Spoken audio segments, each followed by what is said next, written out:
What's up, everybody? Welcome to the Line Movement Pre-Kickoff NFL Show. It's before kickoff. We're talking NFL, so that's the name of the show. I'm Dieter Kurtenbach, joined by Joe Holka and Peter Overzet. Boys, before we get into this smaller but pretty interesting slate of games here on a Sunday, just tell me, how does it feel to be on a heater? It's been a while for your boy. Pete, take it away, buddy. Maybe we should sub Joe out for the tilt space, because then we could say Dieter and Peter on a heater. I mean, that could be fun. Oh my God. Yeah, look at us. No, this is why you're the genius. Things are going well. We are in the Thunderdome today. $5,300 buy-in, $40,000 up top. That's going to kick off at 6:30 p.m. Eastern. I just get stressed thinking about it. Nosebleeds. Jeez Louise, Tilt Space is going to be must-watch tonight. But before we get there, we got to go through some lines, and we got to get your thoughts on DFS plays in all of these games. And we're going to start with the game.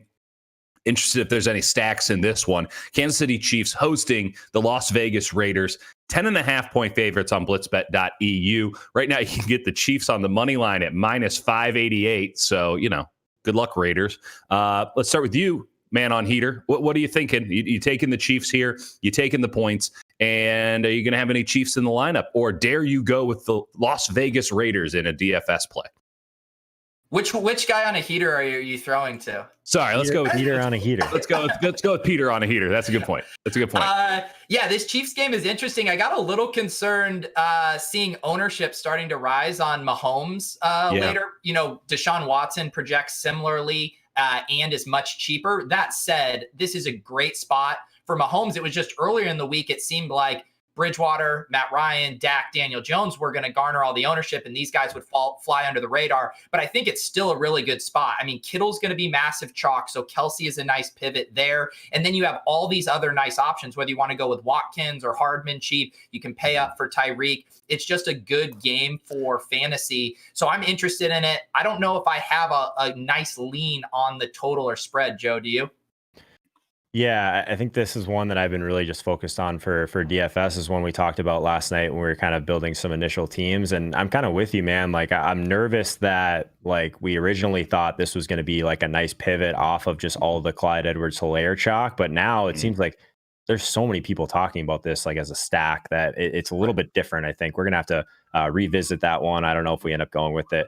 I think that there's some pretty clear bringbacks on the other side. If we get Ruggs in this game, that's a cheaper wide receiver, which is helpful. If you just want to take care of the tight end position with Waller, maybe on a Kelsey team that you're, trying to fade Kelsey, I should say. I think that's interesting. But this game, I mean, it shapes up for a ton of points. I think one of the things that I'm always looking at is the quarterback going to see a lot of pressure? And is that quarterback any good?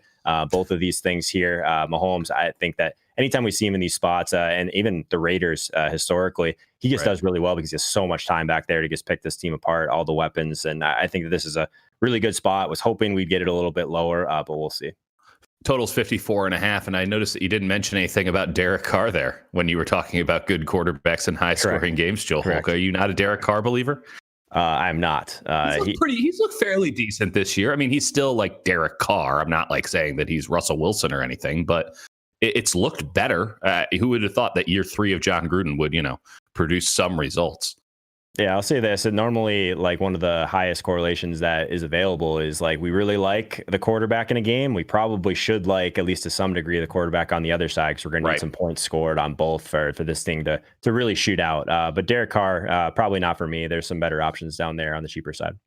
All right. One thing to mention about the Raiders is Henry Ruggs is going to play today. I think he's a guy that people are maybe scared to play because he's had the Q tag next to him. He's been in and out of the lineup. But if this game goes over the total and the Raiders are keeping up in a boat race, Henry Ruggs is a guy you want who can break off for big plays. So I think he's the interesting bring back. And of course, Waller and Jacobs are in play as well. Let me ask you something here, Pete, about the Chiefs. How do you choose a Chiefs receiver? Because Mahomes, there's a little bit of New Orleans Saints here, I guess pre-Michael Thomas New Orleans Saints, where you just weren't sure who the hell he's going to throw it to, who's going to have the big day. You take away Tyreek Hill, it doesn't hurt the Chiefs offense in any way because they'll just throw it to 5 other guys. How do you pick maybe that second or third wide receiver on the Chiefs to go with that week? Because I've had a hell of a time making that decision because it always seems like a good idea until that's not the guy who gets the receptions. Yeah, it is tricky. Normally, I'm looking at price and ownership, but that doesn't really help us this week because Sammy Watkins and Mecole Hardman are within $100 of each other. It does seem like Sammy Watkins is going to be a little more popular. Our friends Dink and Leone have made him their flag plant play this week, which is probably going to boost ownership a little bit. They project relatively similar. Hardman has been running behind Demarcus Robinson, but his workload keeps increasing. He's finding ways into the end zone. I have an age bias, so I'm playing Mecole Hardman, but I think you can play either of them at relatively a low ownership. All right, good week for that. Who knows what it'll be like going forward. At some point, the Chiefs will be such a juggernaut that they'll just be the highest priced guys no matter what because they play for the Chiefs, the only good offensive team, once defenses start to figure their S out. Eagles, Steelers, the defense that does have it figured out. Pittsburgh Steelers. Steelers are 7.5-point favorites total in this game. And this is a low one by modern NFL standards, 44.5. You can get Pittsburgh at a -345 money line on blitzbet.eu. Let's start with you, Holka. Listen, the Eagles got a win. It was an unimpressive win last week. Carson Wentz is broken. I don't know what's going on there. And the Steelers look like the Steelers, right? Not going to be spectacular, not going to blow the doors off, but just hyper competent, going to play really strong defense. I don't know. From the DFS perspective, how do you feel about this one? Because I would be fading Eagles and probably going Steelers, but is there value to be found in doing it the opposite way?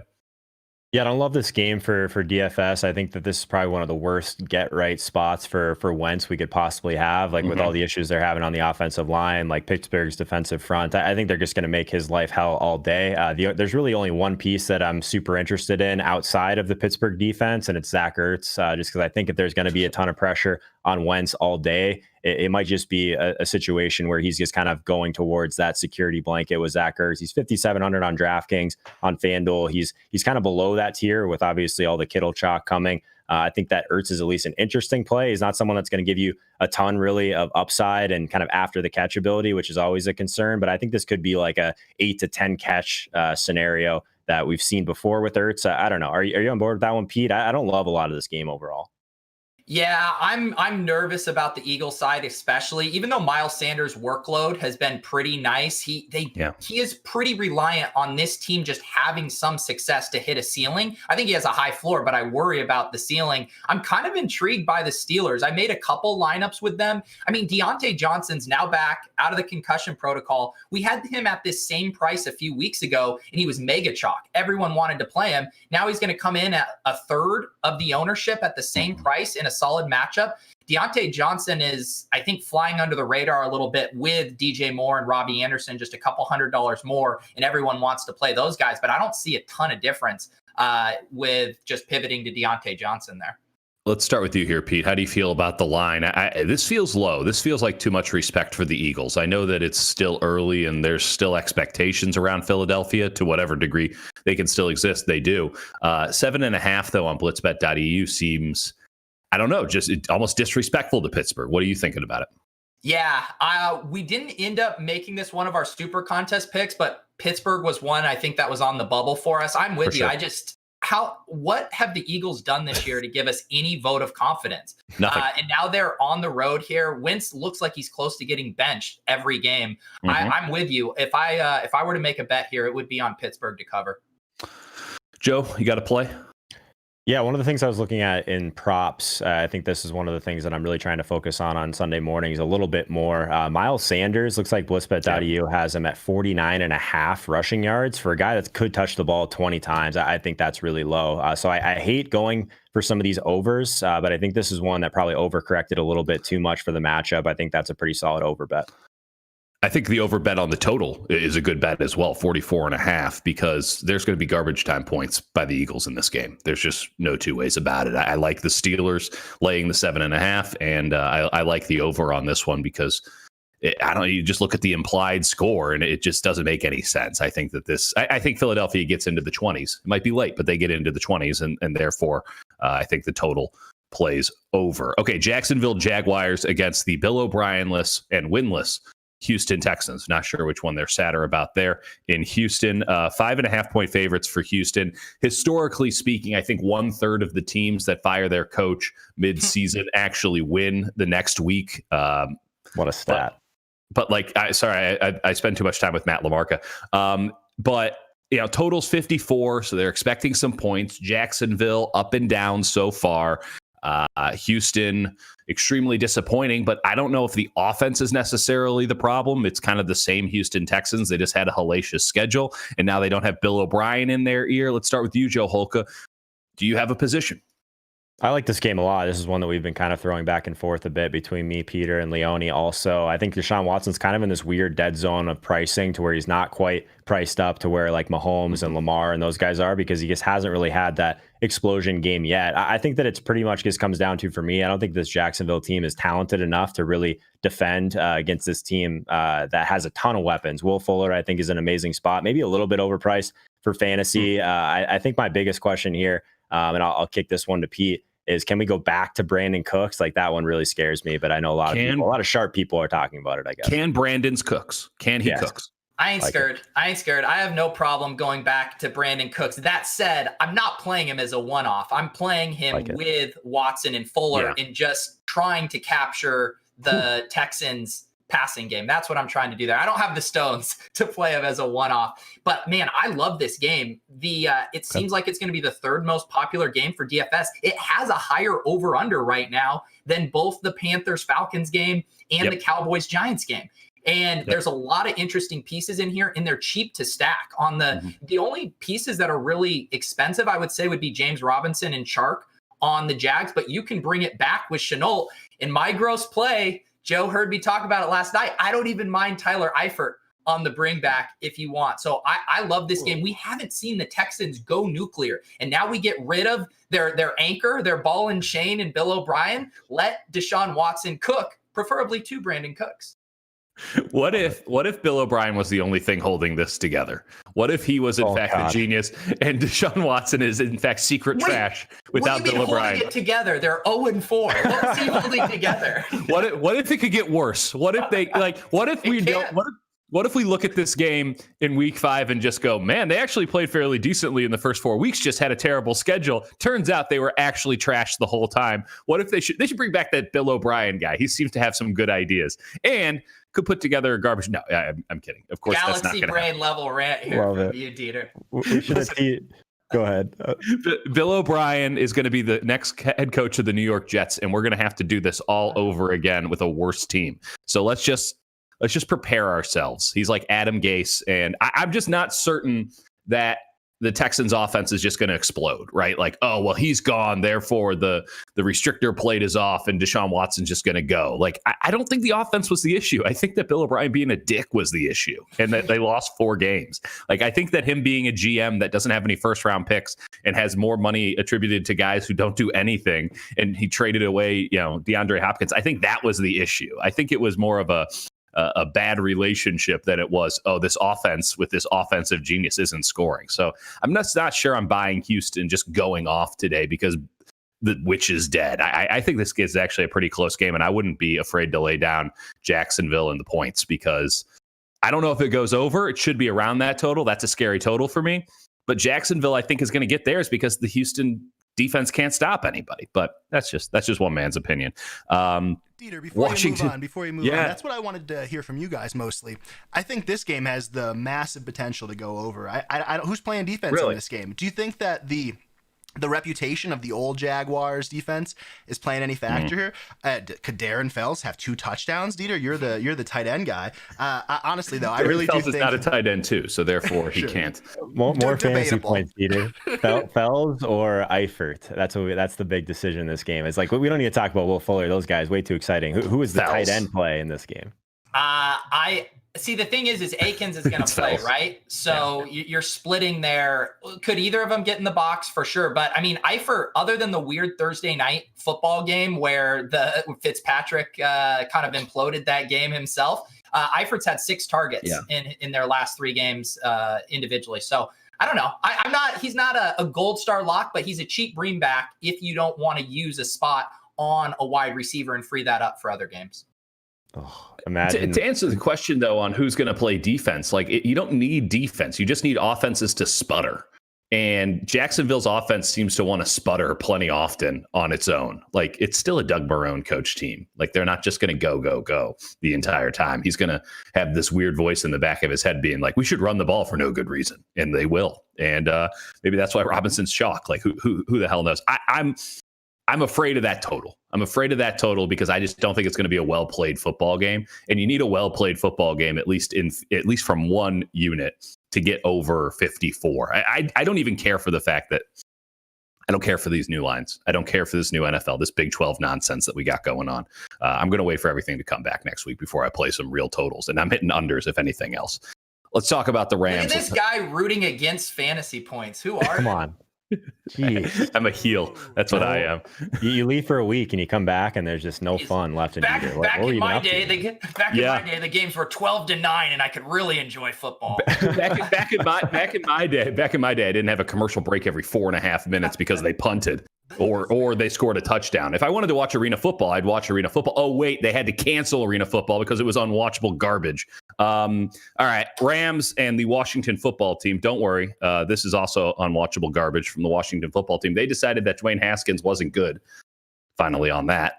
And they're like, let's go with Kyle Allen. So I'm not sure if that fixes any problems. The Rams have been out to the East Coast a lot, like a frightening amount early on in the season. If they go 4-1 here, that's going to say something. They're 7.5-point favorites at Washington. Total is 45.5 on blitzbet.eu. Let's start with you, Pete. Do you have a position and who are you playing?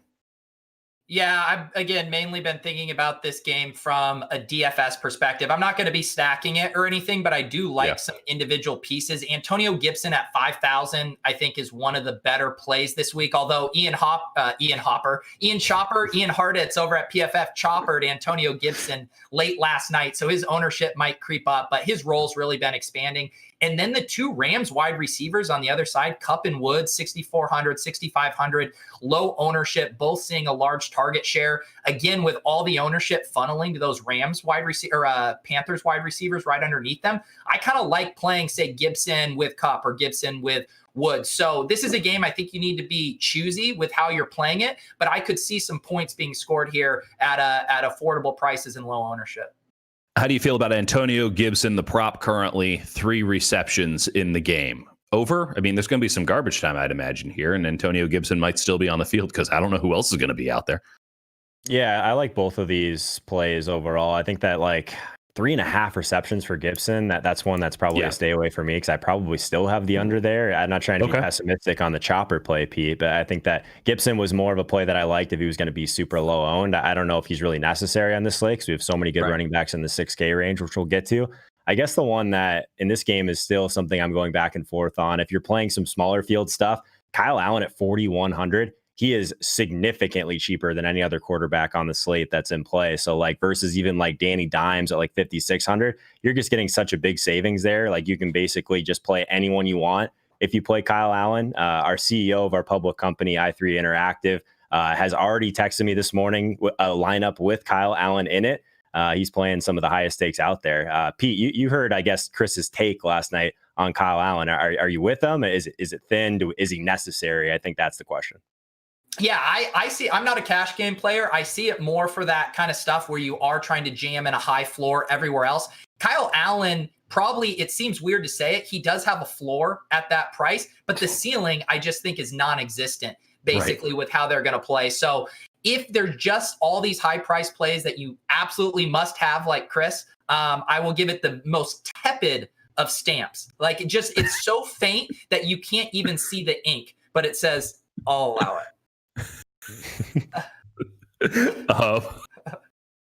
I got nothing after that. That's just it's perfect.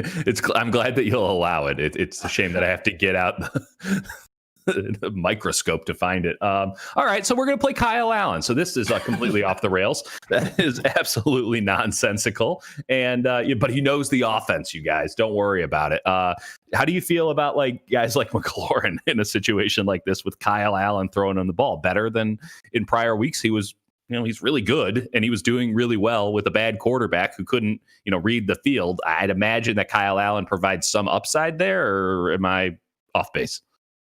Kyle Allen and upside is a tough thing for me to get to. I think that I I guess the catchable balls overall for Terry McLaurin is always kind of a concern. Can it be that much worse than what he's had before? Maybe that's what I'm saying.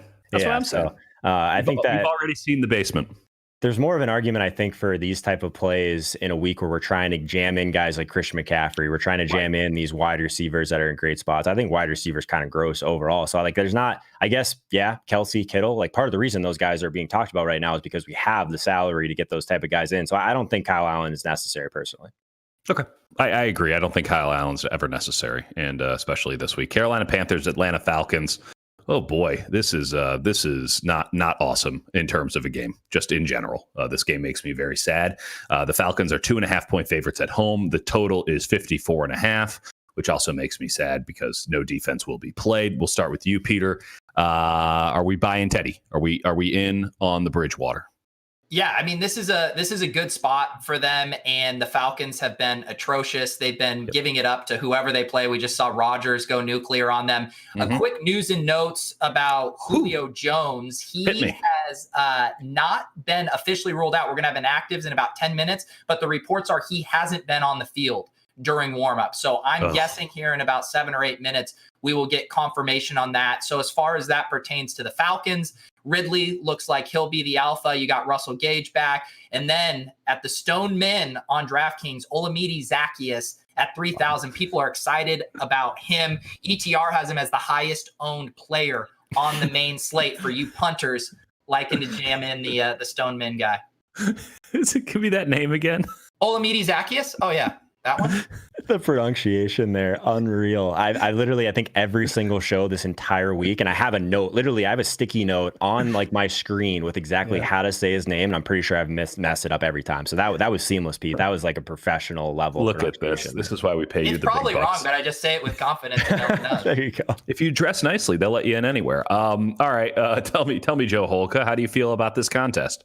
I love this game for fantasy for sure. I think there's weapons on the Carolina side that we could be definitely excited about. I think DJ Moore is someone that's been burning people consistently, but the volume's been there because hasn't been scoring touchdowns. I think that DJ Moore is someone that I'm not scared to go back to.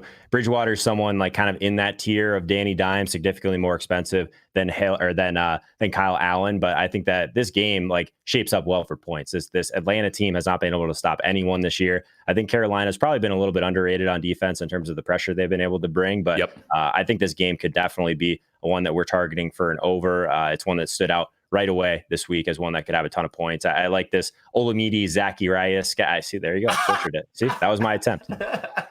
Never can say this guy's name again. Zaccheaus. I like Zaccheaus. The JJ Zaccheaus. Yeah. Talk to me about this guy. What's the deal with this guy? He's 3K, and he basically if we don't have no Julio Jones in this spot, basically, and he had 9 targets last week, 8 receptions for 86 yards, played 53 of 70 snaps. Like even the week before, he still had 6 targets. So at 3K, we just don't get guys like that on DraftKings for the Stone Man at wide receiver. So in a game environment we love, like I'm not surprised that he's going to be extremely high owned. Is there anyone else? Like we have a couple guys at 3K, Pete. Like, is there anyone else down there? Like we talked about this Smith kid a bit last night. I think that his ceiling seems a little bit lower.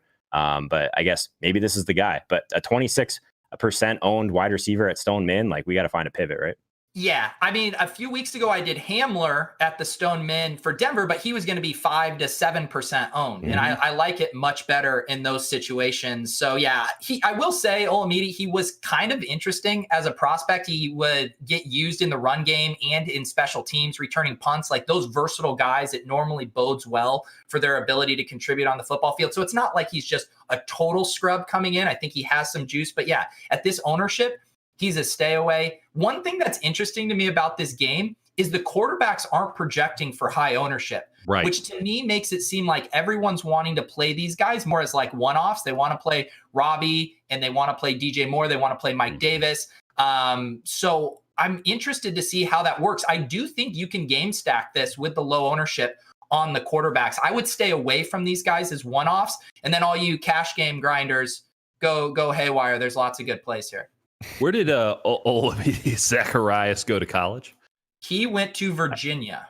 Oh, hot damn. Look at that. Look at this. Yeah, the comp is Crowder, apparently. Jamison Crowder comp is what we're getting at player profile right now. So a little better than some of the other guys out there at the Stoneman, I would imagine. We're hearing that we're not pronouncing it correctly in chat. Maddie Duff is saying, wait. Y'all are you two people telling me I'm doing something wrong? Wow. I'm so It's actually pronounced Dieter Kurtenbach. That could be a good one. Zacchaeus. That's what I said. I don't know. Who could convince the chat that you're right? Get out of here. There's something Go. Give him the boot, Jordan. Give him the helmet on. No, I was gonna give a challenge. Send us a video of you pronunciating his name to us on Twitter, and we'll be the judge. You have to say pronunciating though. You have to say pronunciating in the video. Two players that I want you guys to talk about really badly today. DJ really Moore and how he compares to Robbie Anderson. Should we really be expecting these deep plays, these touchdowns? And also Mike Davis, man. I mean, right now I'm seeing his rushing and receiving yards prop at over 99.5 at -112 or under 99.5 at -112. I think that I could take that over pretty much all day. What do you guys think of that?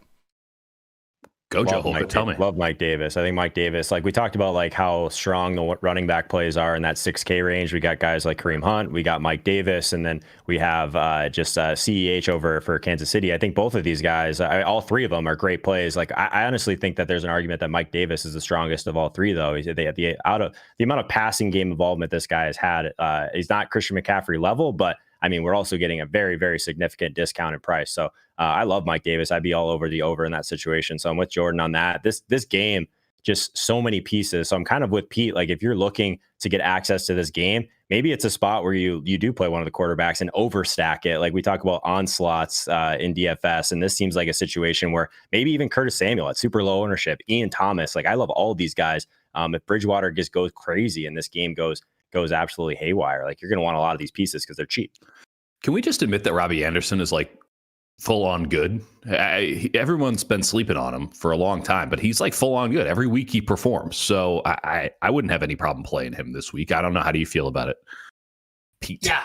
He's really good. And I think he was good on the Jets, but people just had pigeonholed him as this deep threat, clear it out, Deshaun Jackson type. He's proven this year he is way more than that. He can operate underneath, and their roles have basically flipped. DJ Moore has a top 10 weighted opportunity rating. He's getting a ton of air yards down the field, and they're using Robbie Anderson almost as the possession guy underneath. Both of these guys are interesting, and Schefter does just confirm here Julio Jones is inactive for today's game. Well, this is why you never Julio. We do have the correct pronunciation in the chat for anyone wondering how to say this guy's name now. I'm not going to attempt it again, embarrass myself, but anyone wondering. You're already in the hole. You might as well try to start digging out. Olamide Zacchaeus. Boom. It was the llama that was getting me. The llama. Olamide. Okay. Let's talk about the Jets. Oh, geez, we have to do this. Okay, Arizona Cardinals going to the Meadowlands to play the Jets. Cardinals are 6.5-point favorites. Disrespect to the Cardinals, by the way. 47.5 total. Seems about right, considering only one team can score points. Let's start with you, Pete. The Jets are going to start Joe Flacco at quarterback. And how sad are you about that, just in general? Actually, let me ask you this specifically. Is there a single Jet that you could be convinced to play this week? So there's one Jet that I will consider, and it's only because I'm going to play a decent amount of DeAndre Hopkins on the other side, similar to that Washington Rams game. I'm not stacking this game, but will do a little one-off correlation. I don't mind going to Chris Herndon again at 3,400 on DraftKings. Again, you're punting it off anyways. It can't get worse. It cannot get worse. I legitimately think it can. This is the entire story of the New York Jets. You think it can't get worse, and yet somehow it does. It could, but it's been pretty bad for Chris Herndon. So at 3,200, if he gets you one touchdown, he absolutely smashes, and it gets you a nice little correlation with DeAndre Hopkins if he really pops off. So that's about all I'm doing with this game. Joe Holka, talk some Cardinals propaganda into my ear, buddy. So I'm with Pete that I think Hopkins is probably one of the better GPP plays on the entire slate, with everyone kind of paying up elsewhere. I think he makes a ton of sense. A guy that has a real ceiling as a one-off play. Guy could hit 40 points, like even without getting a touchdown. We've seen it happen before. So I think he's an elite tournament play if he ends up being like sub 10%. So I like that a lot. On the other side, I'm hearing some people talk about Jeff Smith at 3K. Oh my God. Be like the pivot off of Olamide Zacchaeus. Boom, nailed it. I don't really see that. I think that Jeff Smith, like if you look at his best comparable on playerprofiler.com, Josh Lenz, and I actually had to click on Josh Lenz to see who that is. And his best comparable is someone named Danny Cole. So I don't know who any of these guys are. And this all guy's these people are made up. This guy's undrafted also. So like, how do we go to? Like, I understand the volume has been there, but he plays for the Jets. He's stone mid. I don't know. Like is What's Jeff Smith a play, Pete? I don't understand. Jeff Smith is someone they found at the bus depot before the game. Like, that's he did not attend the scouting combine even. Jeff Smith is literally the name of one of my uncles, and I'm not even kidding. It might be your uncle. It might be my uncle. He might play for the Jets now. Yeah, I mean, honestly, I'd rather play Jeff Smith at the Stone Min at no ownership than Olamide at 28%. But that's fair. Just stay away. Just stay away. Joe Flacco. How low would Joe Flacco have to go to consider playing him? Is it even feasible in either of your minds? No, not for me. No. Joe Holka, I'll ask you this: how disrespectful is a 6.5 point spread in this game? Because very seems to be the word coming to mind for me. Yeah, our winner take all super contest picks that's one of them for the week. Arizona -7. So I think this is one that stood out to us right away. I just bet against the Jets. Apparently, we should be just not betting on the Cowboys to cover the spread because they've been just burying us in that most of the year. But yeah, I think Arizona, like, pretty clearly one of the best bets against the spread on the entire week. All right. Bengals, Ravens. Ravens 11.5 point favorites. Looks like it could be sloppy in Baltimore. Let me pull up some weather here real fast and actually find where the hell it is. Doesn't matter. It's going to be nasty. Bengals, yeah, giving up 11.5 or getting 11.5. The total on this one, 50.5. We'll start with you, Pete. Yeah. How do you feel about this total?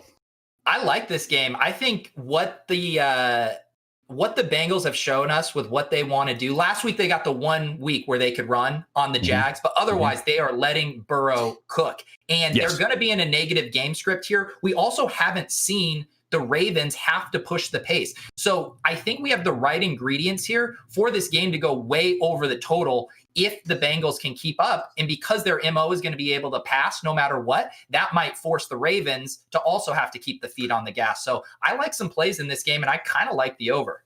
Well, let me counter with this. I mean, Baltimore wants to just control the game on the ground. It's going to be rainy. Cincinnati doesn't really have anything to do but throw the ball. I don't think that the Ravens defense has to set up to stop the run, even with Mixon back there. They're going to want to throw. That's the only way that they're going to do it. I think this could just be a limited possession game.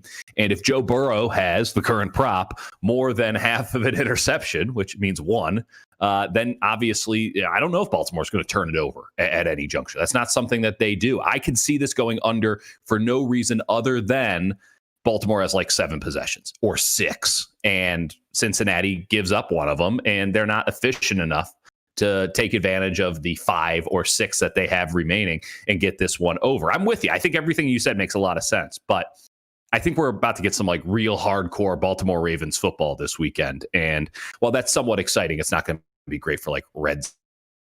Feel about it, Joe Holka? Yeah, so I think this game is really interesting because I'm with Pete that the Baltimore side, especially if people are going to jump off because of some weather, like the only thing, like a couple people in the chat are asking about the rain and stuff like that. The only thing we care about from a weather perspective in DFS is winds that reach like that 14 or more miles per hour. So anything below that doesn't really affect a ton for football. So I'm not worried about it unless we start to see that creep up a little bit. One of the things that I thought was interesting throughout the week, and I tweeted this out from our friends over at Sports Info Solutions, not to get too far in the weeds, but Cincinnati, they play man coverage at the 3rd highest rate in the NFL. So who are the targets for Baltimore that shred in that environment? It's Mark Andrews. 26% of his target share is in man. Marquis Brown, 31% of his is in zone coverage. So maybe if you had to pick one between Mark Andrews and Marquis Brown, I still think Marquis Brown has some big games ahead, but the matchup would tell you that Mark Andrews is the guy. Any of you playing Brown? Because it does feel like this is the week where he gets one over the top. You can play both for sure, Pete. Okay. I was shocked. I thought Marquise Brown's ownership was going to get out of hand this week. You know, he's number 1 in the air yards by low model. His targets have been consistent. You know, there's really nothing not to like about him. And his ownership just keeps hovering at 5%. Like even just talking about it now, I have him in a few lineups and I'm like, I need to have him in more. Yeah. All right. We all agree that the Ravens are going to cover here, right? Correct. That's one of our picks. Yeah. Okay, cool. Hey, guys, real quick, I did want to just circle back to two interesting things. I had mentioned that Akins was probably going to play. He is actually out. So Fells is the lone tight end there, which is very interesting. And on the other side, the Jags, they don't have Miles Jack, they don't have Josh Allen, and they don't have CJ Henderson. That's their top two cornerbacks and their number one linebacker. There are going to be a lot of points in this game. Yeah, I feel bad about my earlier prognostication. Apparently, Bill O'Brien's going to look like a real fool by the end of the day. Or maybe the Jags are just sneaky deep. Nope, that's not happening. All right, Miami Dolphins, San Francisco 49ers. Jimmy Garoppolo is back, and the Niners, who were 9-point favorites in some places last week and yet still lost outright, getting 8.5 right now from blitzbet.eu. I don't know. Fitzmagic, he could come in and make the Niners, who I don't know if they're any good, really look like some scrubs. Total on this one is 51.5. Let's start with you, Joe Holka. Are you buying Fitzmagic this week against a 49ers defense that is all sorts of banged up? I don't have a ton of interest in this game overall for fantasy. I think that George Kittle, if he just goes completely nuclear again, that's going to probably make my week right there. I think one of the biggest things that we pay attention to, and a lot of smart people have mentioned this, but the splits that he has with Nick Mullins versus Jimmy Garoppolo, like Nick Mullins is just literally has one read. He's going to George Kittle if he gets into trouble. Garoppolo, he's going to check it down. They're going to run the ball a ton anyways. I always get a little bit scared of George Kittle because I think that things can go terribly wrong for him if he ends up blocking a little bit more, all of those things. So I'm on Travis Kelsey side this week, but I think that Kittle definitely makes some sense. Pete, are you with me on that one? Kittle versus Kelsey? Yeah, Kittle's such a smash, but the ownership for DFS has me very concerned, and I just don't think Kittle is that different, or Kelsey's that different of a play, and you're going to get it at a third of the ownership. But I get it. The other thing, and we got to go to our boots on the ground Dieter here, but Deebo Samuel, he did have the illness earlier in the week, but he's going to be good to go. His workload could be increasing a little bit more. We might not see the 15 target game for Kittle like we have been. Well, okay, I'll agree with you on the Kittle thing because the Niners need to get the ground game going again. I think Mostert plays in this game, though I'm not certain of it right now, and that's going to change a lot because they've been so slow to the line of scrimmage, right? The entire Kyle Shanahan offense is give fast running back ball, fast running back run fast between massive gaps on the line. So Mostert does that. The other guys don't, but they're going to try to get back to the ground game. And I would imagine that Kittle is actually inline blocking a lot because the offensive line for the Niners has looked pretty crappy. And as you mentioned, the Mullins versus Garoppolo splits. Garoppolo will sometimes find a second guy to throw it to. As for what was the second part of this? Like, I would play Kelsey in this week. What was the second part of your question there, Pete? Deebo Samuel's role this week. He had the illness, but they say he's fine. Yeah, he was in the facility. I would fade Deebo for now. I noted in the last game that he looked slow. This is a guy who wasn't able to do anything the entire offseason because of a Jones fracture. They kept him off his feet. This is a guy who struggled with weight in the past. I can relate.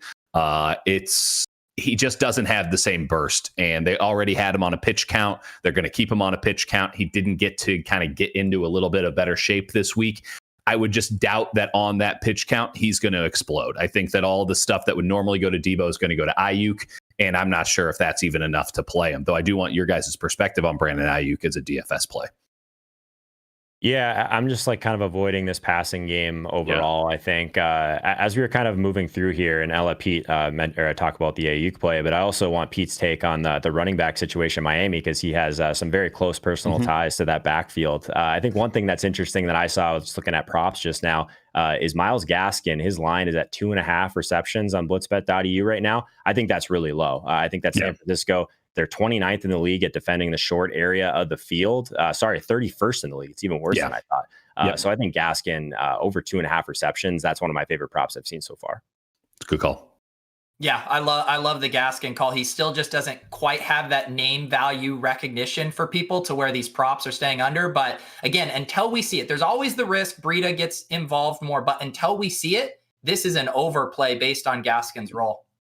Yeah. Well, and the Niners have to blitz a lot because they don't have the pass rush now. And so that's why they're getting everything underneath. The linebackers are in the backfield. And hey, here's a little dump off play. I think Gaskin could have a big game. Breida could have a big game too. I'm interested to see how much of like revenge tour nonsense they want to do with Matt Breida this week. Give him a chance against his former team and really screw over a bunch of DFS players and fantasy players in general. 8.5. I think might be a little too spicy for this one. I think I would take the Dolphins, though I would generally stay away from it. And I guess if I'm taking the Dolphins, I'm taking the over too. But I don't know. This game is probably a big old stay away. That's a pretty good line for blitzbet.eu. Colts and Browns. The Browns are 0.5-point favorites. Pick them, essentially. You can get a little bit of juice differentiation on the money line. The total in this game, 48.5. I told you all that the Cleveland Browns look a lot better. They have looked a lot better. Kevin Stefanski's got Baker Mayfield looking like an NFL quarterback. They clearly have talent around him. Myles Garrett is going off on the defensive side, and Phillip Rivers still can't throw the ball above his hip. So I'm in on the Browns. How do you feel about it, Joe Holka? Yeah, I like the Browns a lot. Kareem Hunt's still one of my favorite running back plays on the entire slate. One thing you'll see a lot, and I'm not sure really which side of this I'm on, but a lot of higher stakes DFS players, the first thing that they're looking at is the props market to see where some of these lines are at, to see where the sharp action is coming in. So Kareem Hunt right now, if you just were to kind of add up his rushing yards and his receiving yards props, over 100 yards. From a total yards from scrimmage perspective, receptions is at 3.5. So I think Kareem Hunt's still drastically underpriced for DFS relative to the role we could see. But I'm not really big on the matchups, especially at running back. As people tell me, I guess Twitter tells me, all the same people that told me I'm pronouncing names wrong are also telling me this is a bad matchup against Indy. So where are you at with Kareem Hunt, Pete? Yeah, I like Kareem Hunt. It seems like he is going to be the lesser owned of these four chalk running backs, Mike Davis, Clyde Edwards-Helaire, and Zeke. So I don't mind that. Like, I know Joe likes jamming in maybe more of these guys than I normally do. But if I were going to play one or two of these, my preferences are Mike Davis and Kareem Hunt. I think Mike Davis is just ridiculously underpriced. And I think Kareem Hunt, as the lowest owned, sets up nicely. And this having Chubb out, I mean, Chubb's a great rusher, but this offense might actually be better with Kareem Hunt. He's more versatile in the passing game. They might play a little bit more up-tempo. And just looking at this line, this was one of our super contest picks. I mean, Indianapolis should not be a 1-point favorite on the road in Cleveland. So I like Cleveland here. I don't think this game has shootout potential, but I do think you can pick your spots here. Blitzbet.eu, knowing what's up, already has the Browns as a 0.5-point favorites. So, yeah, if you can get the Colts at 1, hit that Browns line. How do we feel about the total? I mean, it sounds like we think there's going to be some offense, though. The Colts and any Phillip Rivers team, they're just going to be right around the total. I mean, that's just what they do. There's never really a shootout. It's more or less Phillip Rivers has a chance to win or tie the game with like 4 minutes to go and the ball down late on the CBS late shift. How do we feel about the total in this game? Start with you, Pete. Yeah, I think I lean the under. Both of these teams want to rush the ball. They want to play slow. The Colts aren't a team that are getting big explosive plays. And the Browns, up until last week against the Cowboys, weren't getting big explosive plays either, outside of the occasional Chubb run. So who knows what that was? Yeah, to me, I think both these teams want to play slow, and this total looks high to me. Yeah. All right. You agree, Joe Holka? Yeah, I'm with Pete. I think that one thing that can kind of get lost in the weeds a little bit here is just because we like this game for fantasy, sometimes it just means it's a really condensed target share, really condensed area of volume. Doesn't necessarily mean we think the game's going to be going over or anything like that. So I think this is a good example of a game we love for fantasy, but a game that I'm not necessarily on the over. All right, let's talk about the Dallas Cowboys. You just mentioned them, and they are kind of a tire fire right now. Luckily, they get a bigger tire. They get a whole dumpster fire coming into town with the New York Giants. The Cowboys are 7.5-point favorites, and here's the real number to look at. 51.5 total. Blitzbet.eu. Joe Holka, are we just playing the over on principle here?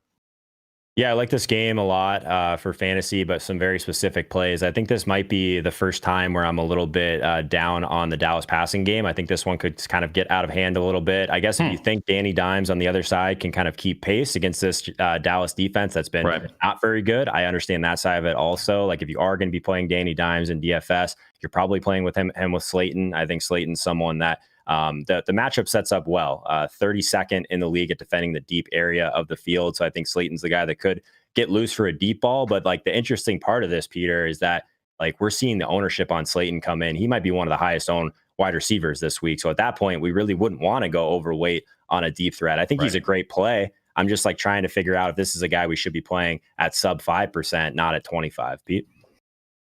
Yeah, sorry. Will you say that again? I just got distracted. I was adjusting my lineup to get Fells in, and I just have to put my cards on the table and say I missed that. Love it. So Darius Slayton, we all acknowledge that he is a great play. Like this Dallas team sucks at defending the deep area, all of those things, game script, that stuff. But he's 25%. Like this is a guy we'd rather play at 5, correct? Right. For sure. And that's the thing. These guys they're owned for a reason. Everything sets up, but he doesn't profile as a target volume monster where we have a floor to go with our ceiling. I mean, he is fully capable of going for 2 points or 30 points. And we've seen that over the course of these first 4 weeks. So I agree. If you want to play him, it has to be in an onslaught game stack environment. Do not play him as a one-off, because if he pops off as a one-off, that means Daniel Jones is getting there at 5,400 too, and all those other teams are going to be ahead of you. So just be mindful of how you use him. Would you play Danny Dimes this weekend? Do you have any lineups with Danny Dimes in them? I do. I had the hand built for a 5 max, and I have an onslaught there with Daniel Jones and Slayton and Ingram, and then bringing it back with even 2 Cowboys, where I'm trying to overstack it to get unique as opposed to eating all the chalk. Yeah. Are you that aggressive, Joe Holka? That's the way to approach these chalky games, in my opinion. I think Peter's dead on. And we talked about this with the Panthers being like an onslaught scenario. I think if you want to attack this, I mean, you got to take a stand on this Giants and Cowboys game regardless. I think you either want to be underweight and maybe you're just playing a little bit more Zeke than the field. But if you're overweight and you're trying to really build some unique teams, I think you go the Danny Dimes side, and I think you overstack it. You go with Slayton. I actually really like the Ingram call from Pete as well. Yeah. And then you bring it back with at least one weapon on the other side. So I think that's the way to get unique with this game and with Peter. We feel the over. How do we feel about the line itself? 7.5. It's the Cowboys. I don't know what to read into them at any juncture, but in theory, they should win by more than a touchdown. Does anyone have a feel on that? Well, we have a feel because the Cowboys are one of our super contest picks here. So back to the well. Back to the well here. I'm nervous about it. But the thing is the Cowboys have just been playing so poorly in these games. They're turning it over early all the time. If they can actually hold on to the ball, establish Zeke, they can control this game and get pressure on Danny Dimes, make him make errors. So I understand the thesis of the play. Do I feel great about it? No, I don't. We always understand the thesis and never really feel that great about it. That is more or less the motto of this show. We're talking it out, and the more we talk about it, the less confident we feel. All right, so let's tell me who the inactives are. It looks like Julio's out. Do we have those guys officially in yet or out? Yeah, there were no big ones other than the Akins one. Brashad Perriman is out. Julio Jones. Those were the ones that are really moving the needle. I had mentioned Henry Ruggs earlier. He is playing. Everyone else that was questionable or leaning toward probable, they're all playing. All right, so let's go with you, Joe Holka. I want to get your best play of the week on the DFS side and your best bet of the week from the total or the money line or the spread. I want to get your 2 best plays of the week, either betting and DFS. That's what we do here. Yeah, I'm going to give you a non-biased Arizona Cardinals at -7. I still think that's one that stood out from the very beginning in the betting market. So I'm still all over that. It is one of our super contest picks. So we're on that one for sure. From a DFS perspective, I think that like the biggest stand is just like being overweight. And I don't think Pete's going to like this one, but being overweight on some of the best running back plays. Because I think that there's weeks where we get guys that we're kind of forcing in based on volume, but we literally have 3 guys in the 6K range that I think are fantastic plays in Kareem Hunt, in Mike Davis, and in Clyde Edwards-Helaire. So I think that my stand would be that those 3 guys, as long as you get different elsewhere, are still totally viable for tournaments. How about you, Pete? How are you feeling? Yeah, I'm feeling good. Thanks for asking. Yeah, that's important. We really want to make sure that you're in a good place here emotionally before we get into the real heavy hitting stuff. Yeah, you guys think that this show is about getting you guys all the last minute information, but it's actually therapeutic for me. This is like counseling. The plays he pays us a lot of money accordingly. Yeah. So the one thing where Joe and I are willing to go a little divergent is I don't mind getting a little gross at running back. So Antonio Gibson is one of my favorite plays, and I love DeAndre Hopkins. And Joe mentioned it too. You can think of him as one of these running backs. His volume and his ADOT gives him a high floor, high ceiling. So I think he's flying under the radar. And if you want to put a wide receiver in the flex, it might make you feel gross, but just think of it as another running back because he has that floor. So Hopkins and Gibson are 2 of my favorites. And as far as the bets, I do like the Cardinals to really handle the Jets here. I mean, Flacco down there, he should be more. This feels like a -10 kind of spot to me. So I like the Cardinals. Yeah. everyone's in agreement that Cardinals line is off, and it's so off. I'm to the point where I'm skeptical of it. I like the under in the Cincinnati-Baltimore game. Like, I just think that Baltimore is going to control the ball a lot. They'll get their early points because the early points will be there to get, and then they will grind that thing into a pulp. And I just don't know if Joe Burrow can come back in garbage time and make that thing interesting. So I'm going to play the under, and hell, I'll just go Baltimore, minus 12.5 as well on that one. I leave the DFS to you guys. But hey, you guys keep making money. What is the most stressful thing going into this DFS weekend for you, Pete? Like, what is the one thing that you are most concerned about? Other than having $5,000 of our bankroll on a single contest? Yeah, that would do it. Yeah.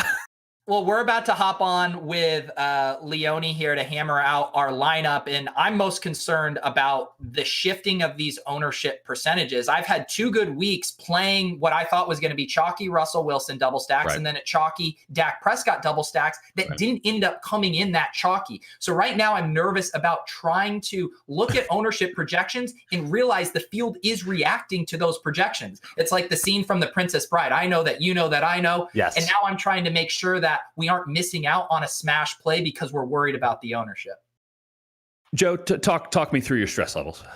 I'll say this, like, my stress levels should be higher. I guess that's something that just comes from like just doing this for a long time. It's not that like I'm freaked out. I'm more excited. I'm excited for the show tonight at 6:30 for sure. I think one of the things I'm the least scared about, I'm with Peter because yes, like you can kind of talk yourself off of some of the best plays in some regard. But this contest that we're playing in particular, it's only 25 people. And what we've seen for some of these guys, like a lot of these higher stake guys, they're playing their main cash team in this. So one of the things that I'm trying to get more comfortable with personally is kind of looking past some of these top plays. Like Slayton comes to mind as someone that's underpriced, like he's a good value, all of those things. But like, is he in play? I mean, in this contest, he might even approach 40%. Like it's to that point, like where these guys are playing their optimal team. So like, there's so much value in getting different. So a lot of people might think they know like the kind of lineup we're going to construct. They might open it up and be like, wow, these guys got aggressive. And I think that's the right way to do it, but it's definitely a little bit uncomfortable.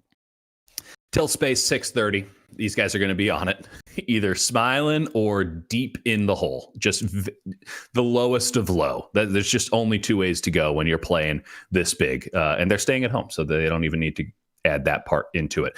Tell the folks goodbye. Before we close up, guys, let's go over a couple things real quick. In the Dallas game, I don't know what happened, if we were distracted or what, just so excited about the changing news and stuff. But how would you guys rank your favorite plays? We have Cooper, we have Gallup, we have CeeDee Lamb. Joe and Peter obviously benefited a lot from the CeeDee Lamb under-owned last week. Yeah. What would you think in that game? How are we going to attack that game, even if it's not your main piece? Also, wondering about some of those lesser-owned tight ends. Like, what about the Darren Wallers of the world and the Zach Ertz? Do we have any room to compare them to Kittle and Kelsey? Or what are your thoughts on that as we close up here today? Holka. Yeah, so on go Pete. Okay, I'll go. Heater on a Peter. Let's hear it. So the thing about Dallas is right now, I think we're always kind of deciding between Gallup and Lamb. We know Amari Cooper's role is so locked in. He's always going to be a solid play, but he's also going to command ownership. I kind of like Gallup because you're going to get similar ownership for him and Lamb, but he's $600 cheaper. That's just down in a different range. That said, Lamb also at 6,000 might go underlooked relative to Robbie Anderson and DJ Moore. So we got Leone in our chat getting excited about Dak stacks again. And the more I'm looking at the ownership percentages, these guys might fly under the radar. It might be the Daniel Jones side is the popular side, and the Dak double stacks are in play again. Man, imagine like it's in our face every single week, and like the Russ stack like that we thought would be just completely chalk ends up winning us. What was it, week 2? And that was the Russ belt. Yeah, a lot of good questions that Jordan just kind of raised there. I think that in this game, I want to be overweight on Zeke and that side of this game personally. Sounds like we might have to have a discussion here after the show. I'm overweight on Zeke for sure. I think at tight end, Evan Ingram's a really nice pivot off of Slayton, but if he ends up anywhere near like 15%, maybe you don't get a ton of leverage there. I love the Zach Ertz call. I think that he's someone just based on like how I think this game's going to go. He ends up kind of being that security blanket for Wentz in this one, who's going to be under siege the entire game. So I like getting different. We talked about Kittle and Kelsey being like the top plays, and there's going to be weeks like this each and every year where everyone is telling you to pay up at tight end. These are weeks that I try and get a little bit different. Peter, you have to nail home your Eifert call though, because normally we would just hand that one to Dieter, but I'm literally putting you on the stand. Will Eifert be in any of your teams today? I still don't mind it, but now that Fells opened up, I was playing Eifert as part of that game stack and getting away with it, but Fells is now the same price and doesn't have to compete with James O'Shaughnessy, who actually is stealing a little work from Eifert. I know that's a crazy sentence, but it's James true. O'Shaughnessy. That's how deep we get on this show. So yes, all things being equal, give me Fells instead. But if you are mixing and matching with that game stack, I think Eifert's a very similar thesis as Fells. Might I opine on tight ends for a quick moment here? I like Waller this week. I kind of like Waller a lot in the sense that, one, Kansas City's just going to put points on the board. So the Raiders, they're going to have to give up the whole, like, let's run the football every single down sort of a thing, especially late. Derek Carr doesn't exactly have the ability to hang out in the pocket and push it deep down the field. So he's just going to take the easy stuff. And Waller is usually the easy stuff. I think he's on pace for 160 targets on the year. I mean, he's going to be massive. Doesn't get very many yards, but he's going to get a ton of targets in this game because I just don't think Juan Thornhill or Daniel Sorensen can stick with him. I don't think there's very many guys in the NFL who can stick with a guy like Waller, but the Chiefs, they ain't it. That's just my take. I would play Waller if you got the chance because I think Kittle's going to stay a lot in line. He's still a little banged up. They're going to want to spread it around a little bit with the 49ers. I think that Kelsey's a good play, but you just never know where the ball's going with Mahomes. You know it's going to Waller for the Raiders. So there's a play there. I like it. It's tough to play with Mahomes stacks because they're so expensive. Right. Like if you get there and you really try and get in Tyreek and Kelsey and bring it back with Waller, you're pretty limited on the rest of your team. But like I love it. I built some teams trying to accomplish that exact thing because I think Ruggs is going to be the popular bring back because he's so much cheaper. But taking care of tight end is really appealing. And that's the other thing, too, with Ruggs. Like, what's he done? Like, how do we know he can separate? Yeah. Sure. And Jordan had mentioned Zach Ertz. The price is just a little tricky relative to what you're getting. Andy's looks so bad. That said, I do love the mini correlations in DFS. So if you want to play James Conner as a low-owned running back play, maybe you bring it back with Ertz and just hope that game shoots out. So I think he's in play. And because of his price and his recent performance, you're going to get him at rock bottom ownership. So I don't mind that either. All right. Tilt space, 6:30 Eastern. Tell the boys goodbye. Bye. See you later, boys. Bye.